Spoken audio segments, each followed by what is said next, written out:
Hello YouTubers, Alaska Prepper here. Ladies and gentlemen, I figured that I'd share the video on silver today that I put up for my Patreons and members so that I can take the rest of the day off or only have to do one video today. But I went through my emails and I finally caught up on my emails, and one of our community members sent me this. And man, after reading this and doing just a little bit of research on this, this is really important for us to actually know. Now, before I start, let me tell you all that this is not a politically motivated video. Any of you that have been with me for a while know that I'm not into politics, that I think that the two parties that represent us is really one party. So this is not politically motivated. So if you're here for that, go ahead and click off right now, because that's not what it's about.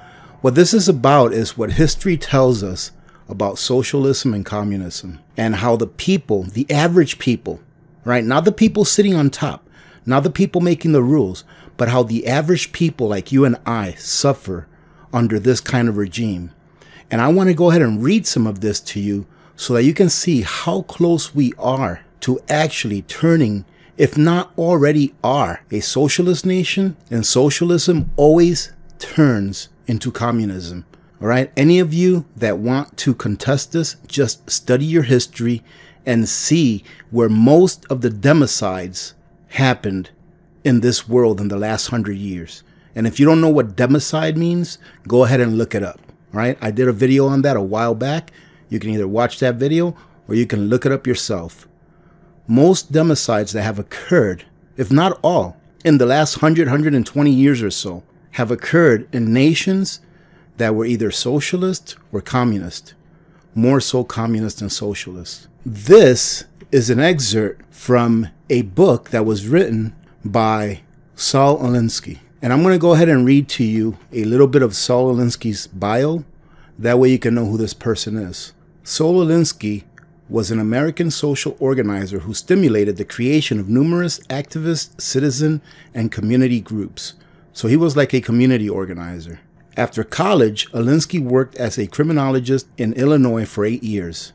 In 1938, he undertook his first community organizing campaign in a working class area of Chicago.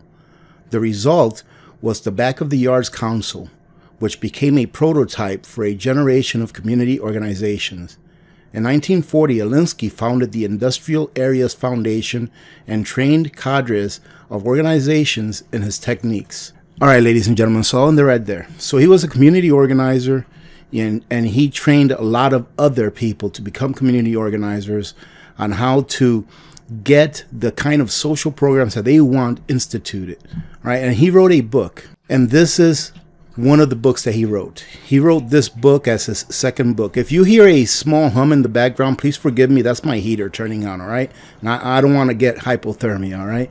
So this is, I believe, his second book, 12 Rules for Radicals, right? I won't go over the 12 rules, but what I wanted was to show you this excerpt right here, to show you that the article that I was sent is real. So this is right from his book, which brings me right back to this article that I looked at. And it says, are we playing right into their plan? Before I start reading, ladies and gentlemen, I want you to remember, why did we go to Vietnam and lose 58,000 Americans? It was to fight communism. And it says here, How to Create a Social State by Saul Alinsky.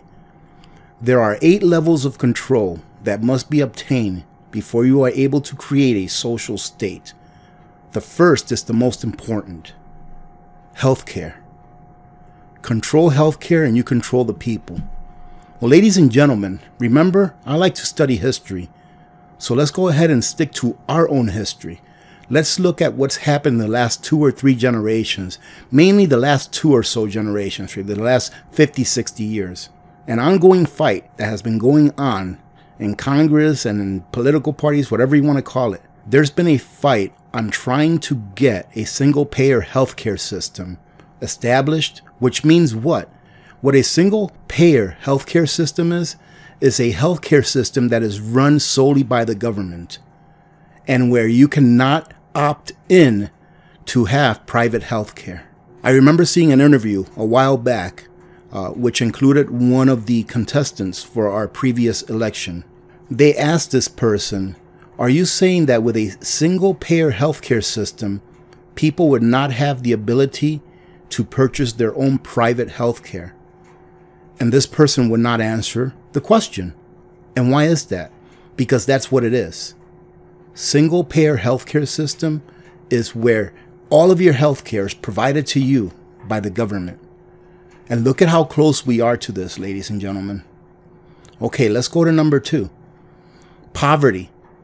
Increase the poverty level as high as possible.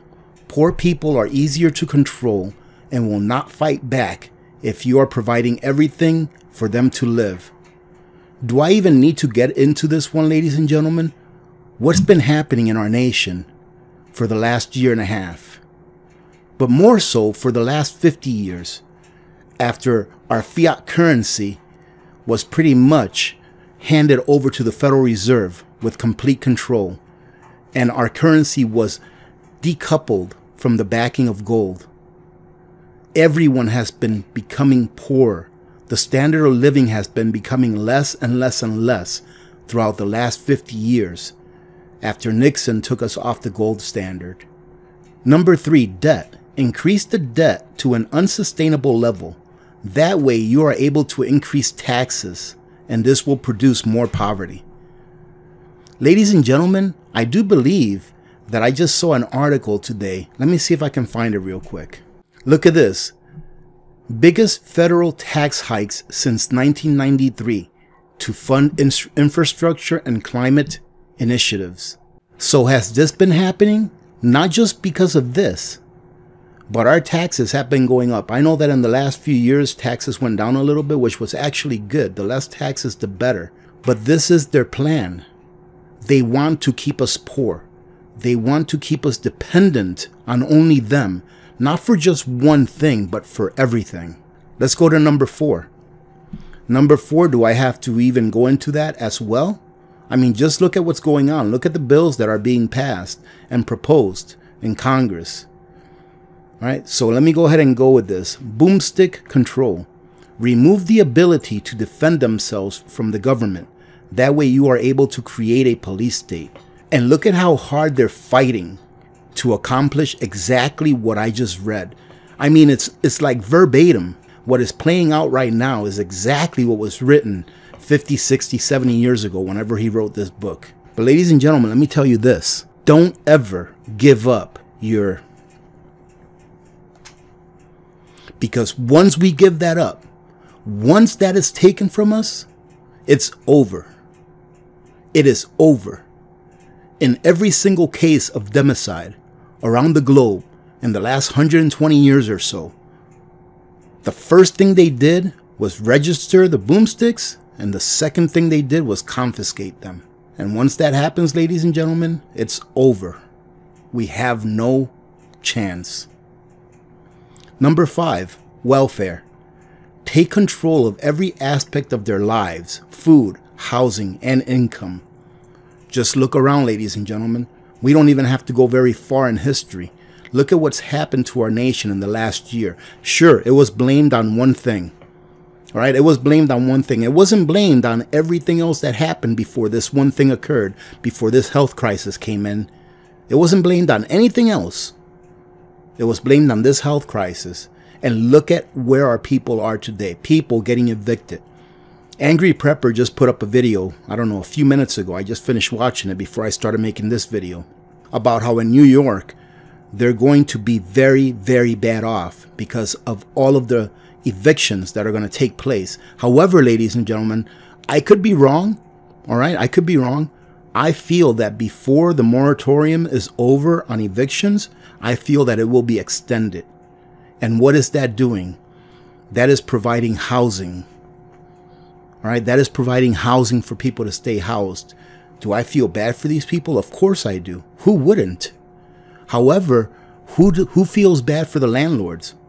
Who feels bad for them that have put all their money into these properties and have gotten nothing in the last year or so and still have to pay on their mortgage, still have to keep the buildings maintained, all because the government told them they have to? Food. Look at what's going on with food. How many people are on SNAP benefits in this country? I believe it's over 40 million people that are on some kind of a nutrition assistance in this nation. 40 million people is a lot, ladies and gentlemen. And look at income. Has anyone heard about stimulus checks? Is anyone excited that they're getting their stimulus checks? They're getting a check from the government, you know, a tiny little check from the government, who is the reason why they need that check. Number 6, education. Take control of what people read and listen to. Take control of what children learn in school. That's been happening for decades now. Number 7, religion. You don't even have the word God in the Pledge of Allegiance anymore in the schools, if they even say the Pledge of Allegiance. I believe you can omit to say the word God. But what people don't understand, that it's not just one God, it's your God. When you say that word, it is the God that you believe in. It is your creator that you are mentioning when you say that word. Number 8, class warfare. Divide the people into the wealthy and the poor. This will cause more discontent, and it will be easier to take the wealthy with the support of the poor. So what they're saying is that since there's more poor than wealthy, the poor will always vote to take more away from the wealthy, to tax more from them. But what the poor don't understand is that once taxes are raised on the wealthy, it will be raised on them as well. Just like the article I just showed you, ladies and gentlemen. What you ask to be done to a separate group other than your own will eventually be done to you. And it finishes off by saying, Alinsky merely simplified Vladimir Lenin's original scheme of world conquest by communism under Russian rule. And this is the sad part, ladies and gentlemen. Stalin described his converts as useful idiots. Who are his converts? The people that are out there pushing the agenda. He describes them as useful idiots. So those people that are pushing this agenda, that are at the ground level pushing this agenda, don't think that when the agenda is finally completed and those in power are done with you, that you won't be gotten rid of either. It's happened every time throughout history. I believe, I think it was in Germany, that once that person took power over there in the 30s or late 20s, the first people that he eliminated were the people that helped to get him to power. Finishing it off, the useful idiots have destroyed every nation in which they have seized power and control. It is presently happening at an alarming rate, meaning here in the United States. It is difficult to free fools from the chains they revere. Having said that, I hope you get something out of this. I mean, when I read this, the correlations between every one of these points and what's happening here in the United States and in other countries as well.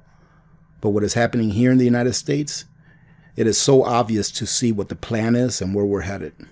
Ladies and gentlemen, just remember, don't ever allow your to be taken away, and continue to prepare. This is a very, very long and drawn out fight. However, in the end, I believe that good will prevail over evil. Remember to be good to each other. When good people do good things happen. Remember to reach one, teach one, and repeat. If we all did this, the world would be a better place, and you know that it will be a better place. Many blessings to all of you and your families. This is Alaska Prepper. I'm out.